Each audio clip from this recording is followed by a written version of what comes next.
What is day 2 of PowerGen Asia and Renewable Energy World here in Bangkok, and today I was speaking at a session which was looking at trying to develop energy from waste as a viable resource here in Asia. And I think that Simon Parker from DTP Technologies based in Beijing made a really good point, is that whatever price you're going to be paying for the biomass that you might be burning today, that's probably going to be the cheapest price you're ever going to pay. So you've got to get your long-term modelling right. You've got to spot the trend to see which fuel is actually going to be more appropriate.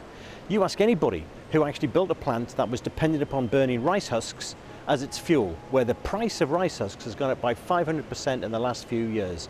Now, there's not many financial models for energy from waste plants which could cope with a change in fuel price like that.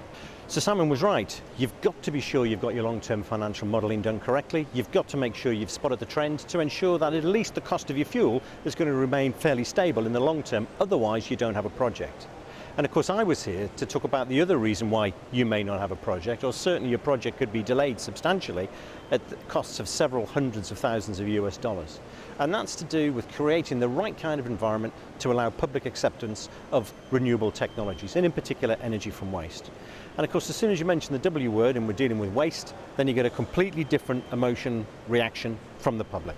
So what I wanted to try and get across to people today was two things. Number one, very positive. There are definitely opportunities for large-scale energy from waste projects in this part of the world. And secondly, I wanted to say that we need to make sure we don't make the same mistakes that have been made elsewhere. There's absolutely no doubt in my mind that with maturing markets such as the United States and Europe, there'll be a lot of salesmen traveling out of this part of the world thinking they can make a quick deal to sell technology and get it built. It won't work. We've already had good examples where such projects have run into long-term delays, such as the building of the energy from waste plant in Hong Kong, similar issues in the Philippines, and one or two problems in mainland China itself. So we need to do this carefully. So two simple things to consider. Number one, you have to prepare the ground. You have to make sure that the public understand why the technology is needed and why it is needed now. And the only way you can do that is to engage with them before you start talking about the solution to the problem. You have to prepare that ground.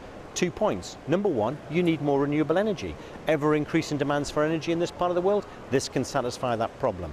Number two, you have to dispose of your waste, and you cannot rely on landfill for the disposal of waste any longer.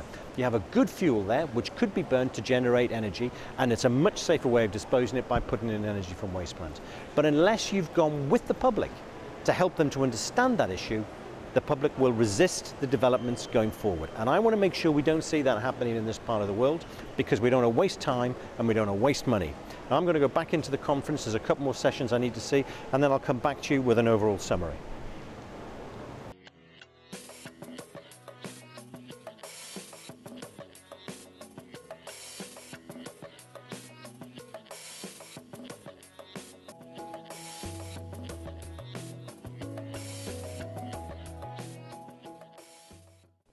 Well, there's nothing like a 10-hour flight from Bangkok to London to give you perspective on PowerGen Asia this year. And three things struck me very clearly. I think the first one was that the region is open for business, particularly the ASEAN countries, where they're looking for new technological solutions to both their waste management and energy needs, and in particular renewable energy needs.